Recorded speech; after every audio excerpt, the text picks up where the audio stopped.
Chapter 52 of Great Expectations by Charles Dickens. From Little Britain I went with my cheque in my pocket to Miss Skiffkin's brother, the accountant, and Miss Skiffkin's brother, the accountant, going straight to Clarriker's and bringing Clarriker to me, I had the great satisfaction of concluding that arrangement. It was the only good thing I had done, and the only completed thing I had done since I was first apprised of my great expectations. Clarriker informing me on that occasion that the affairs of the house were steadily progressing, that he would now be able to establish a small branch house in the East, which was much wanted for the extension of the business, and that Herbert, in his new partnership capacity, would go out and take charge of it.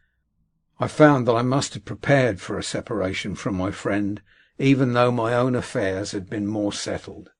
And now, indeed, I felt as if my last anchor were loosening its hold, and I should soon be driving with the winds and waves.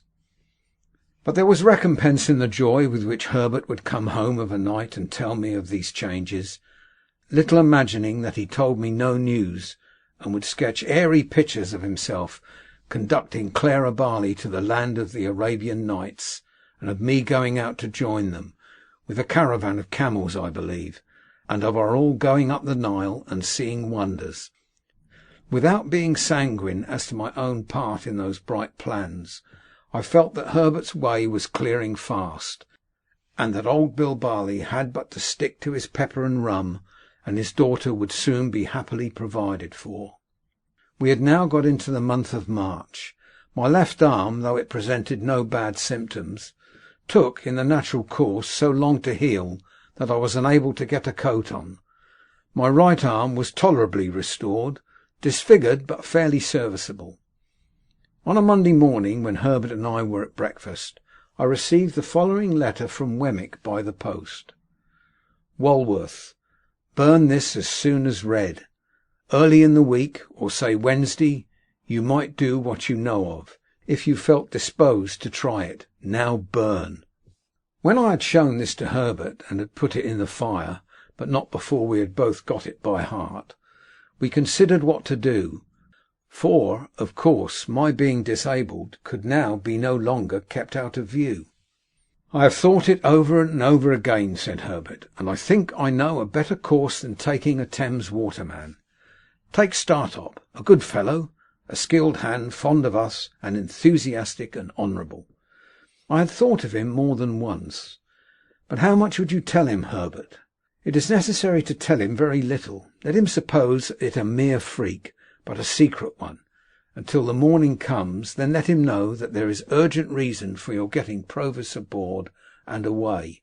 You go with him, no doubt. Where? It had seemed to me, in the many anxious considerations I had given the point, almost indifferent to what port we made, for Hamburg, Rotterdam, Antwerp, the place signified little, so that he was out of England. Any foreign steamer that fell in our way and would take us up would do. I had always proposed to myself to get him well down the river in a boat, certainly well beyond Gravesend, which was a critical place for search or inquiry if suspicion were afoot. As foreign steamers would leave London at about the time of high water, our plan would be to get down to the river by a previous ebb tide, and lie by in some quiet spot until we could pull off to one. The time when one would be due where we lay, wherever that might be, could be calculated pretty nearly if we made inquiries beforehand. Herbert assented to all this, and we went out immediately after breakfast to pursue our investigations. We found that a steamer for Hamburg was likely to suit our purpose best. We directed our thoughts chiefly to that vessel, but we noted down what other foreign steamers would leave London with the same tide, and we satisfied ourselves that we knew the build and colour of each. We then separated for a few hours, I to get at once such passports as were necessary, Herbert to see Startop at his lodgings.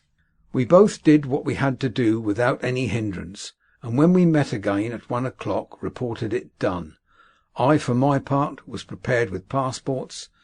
Herbert had seen Startop, and he was more than ready to join. Those two should pull a pair of oars, we settled, and I would steer. Our charge would be sitter and keep quiet. As speed was not our object, we should make way enough. We arranged that Herbert should not come home to dinner before going to Mill Pond Bank that evening, that he should not go there at all tomorrow evening, Tuesday, that he should prepare Provis to come down to some stairs hard by the house on Wednesday when he saw us approach, and not sooner, that all the arrangements with him should be concluded that Monday night, and that he should be communicated with no more in any way until we took him on board. These precautions, well understood by both of us, I went home. On opening the outer door of our chambers with my key, I found a letter in the box, directed to me, a very dirty letter. Though not ill written, it had been delivered by hand, of course, since I left home, and its contents were these: "If you are not afraid to come out to the Old Marches to-night or to-morrow night at 9, and to come to the little sluice house by the lime kiln, you had better come. If you want information regarding your Uncle Provis, you had much better come, and tell no one, and lose no time. You must come alone. Bring this with you." I had a load enough upon my mind before the receipt of this strange letter. What to do now I could not tell, and the worst was that I must decide quickly, or I should miss the afternoon coach, which would take me down in time for to-night. To-morrow night I could not think of going, for it would be too close upon the time of the flight, and again, for anything I knew, the proffered information might have some important bearing on the flight itself. If I had ample time for consideration, I believe I should have still gone. Having hardly any time for consideration, my watch showing me that the coach started within half an hour, I resolved to go. I should certainly not have gone but for the reference to my Uncle Provis. That coming on Wemmick's letter, and the morning's busy preparation, turned the scale. It is so difficult to become clearly possessed of the contents of almost any letter in a violent hurry, that I had to read this mysterious epistle again twice, before its injunction to me to be secret got mechanically into my mind.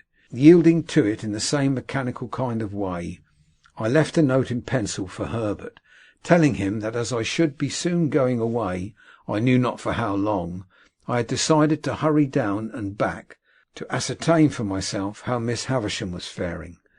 I had then barely time to get my greatcoat, lock up the chambers, and make for the coach office by the short byways. If I had taken a hackney chariot and gone by the streets, I should have missed my aim. Going as I did, I caught the coach just as it came out of the yard. I was the only inside passenger, jolting away knee-deep in straw when I came to myself, for I really had not been myself since the receipt of the letter. It had so bewildered me, ensuing on the hurry of the morning. The morning hurry and flutter had been great, for long and anxiously as I had waited for Wemmick, his hint had come like a surprise at last, and now I began to wonder at myself for being in the coach, and to doubt whether I had sufficient reason for being there, and to consider whether I should get out presently and go back, and to argue against ever heeding an anonymous communication, and, in short, to pass through all those phases of contradiction and indecision to which, I suppose, very few hurried people are strangers. Still, the reference to Provis by name mastered everything. I reasoned, as I had reasoned already without knowing it, if that be reasoning, in case any harm should befall him through my not going, how could I ever forgive myself? It was dark before we got down, and the journey seemed long and dreary to me, who could see little of it inside, and who could not go outside in my disabled state.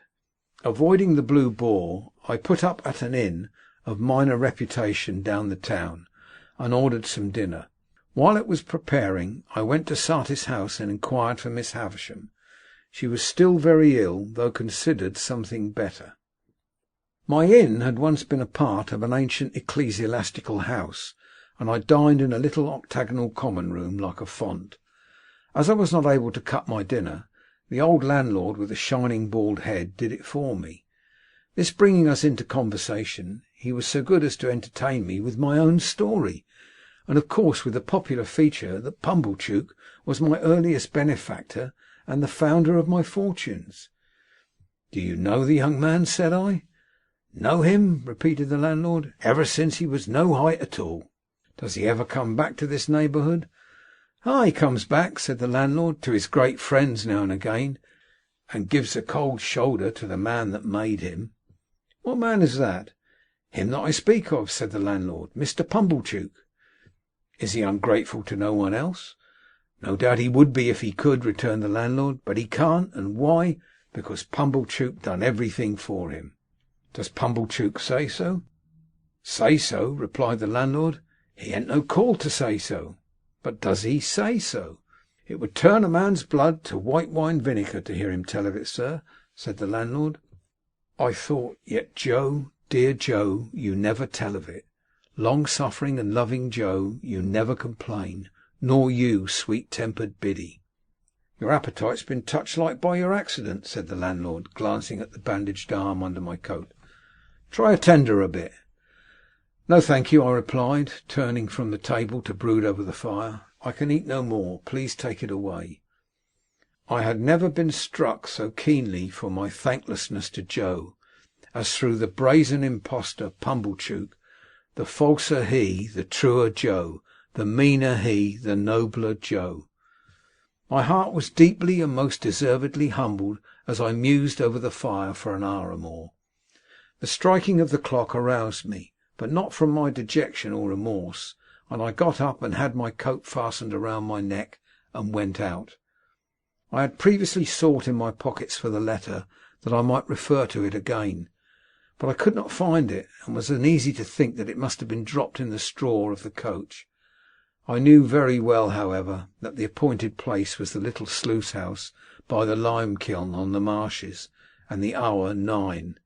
Towards the marshes I now went straight, having no time to spare. End of chapter 52.